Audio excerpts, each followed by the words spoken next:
بسم اللہ الرحمن الرحیم۔ آج بات ہوگی کہ ہماری اس کائنات کا وجود کیسے آیا اور ہم اس وقت اس کے کس ٹائم سے گزر رہے ہیں۔ تو 13.8 بلین ایئرز اگو ایک سنگل ٹائنی پوائنٹ سے، جس طرح آپ کہہ سکتے ہیں کہ ایک فنل ہے اور اس کا ایک لوور ڈایا جس کا ڈایا میٹر لیس ہے اس پوائنٹ سے، اور دوسرا اینڈ جس کا ڈایا فنل کا زیادہ ہے، اس چھوٹے ٹائنی پوائنٹ سے ایک بہت بڑا بگ بینگ ہوا، اور تمام مادہ جو اس وقت ہمیں کائنات میں نظر آ رہا ہے وہ بگ بینگ سے ایوالو ہو کر کائنات میں پھیل گیا۔ اور اس کائنات کے بننے کے تقریباً 4.5 بلین ایئر کے بعد ہماری زمین وجود میں آئی۔ زمین کے وجود میں آنے کے بعد ہماری جو موجودہ ماڈرن جنریشن ہے،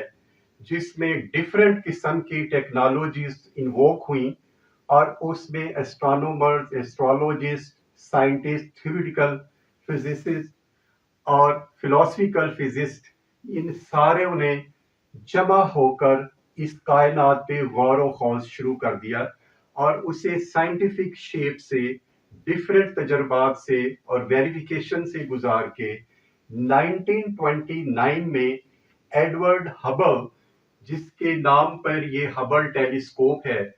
اس نے کہا کہ ہماری کائنات ابھی تک ایکسپینڈ ہو رہی ہے، جو کہ بگ بینگ کے وقت جو دھماکہ ہوا، جس طرح اس وقت ایکسپینڈ ہو رہی تھی، اس سے سلو ایکسپینڈ ہو رہی ہے، لیکن ابھی تک یہ ایکسپینڈ ہو رہی ہے۔ ایڈورڈ ہبل کی اس فائنڈنگ کو لے کے بہت سے سائنسدان آگے چلے، اور 1990 میں دو سائنسدانوں نے اس پہ مزید ریسرچ کے بعد یہ کہا کہ ہماری کائنات نہ صرف ایکسپینڈ ہو رہی ہے بلکہ پہلے سے زیادہ ایکسپینڈ ہو رہی ہے۔ تو وہ تھیوری جس میں یہ خیال کیا جا رہا تھا کہ کائنات بننے کے بعد اب یہ سٹیٹک ہو گئی ہے، اور ہمیں جو ہبل ٹیلیسکوپ کے ذریعے دور دراز کی گلیکسیز، ان میں جو سٹارز ہیں جس طرح ہمارے سورج ہیں، اور ان کے ارد گرد جو ڈیفرنٹ پلینٹس ہیں جو نظر آتے ہیں، یہ سٹیٹک نہیں ہے، ان کی ایکسپینشن ابھی بھی جاری ہے۔ تو 1929 میں جب اس کے اوپر فردر کام کیا گیا تو یہ چیز سامنے آئی کہ ان کی جو ایکسپینشن ہے اس کا ریٹ، اس وقت جو آپ سکرین پہ دیکھ رہے ہیں، یہ اس کا ریٹ ہے۔ اگرچہ یہ بہت سلو ریٹ کے ساتھ ایکسپینشن ہو رہی ہے، لیکن یہ ہو ضرور رہی ہے، اور تمام گلیکسیز، اس میں تمام سٹارز اور تمام پلینٹ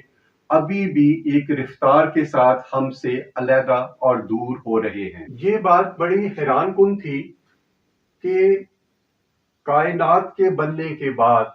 اس پر جو سورج، چاند، ستارے اور پلینٹس اور ڈیفرنٹ قسم کے جو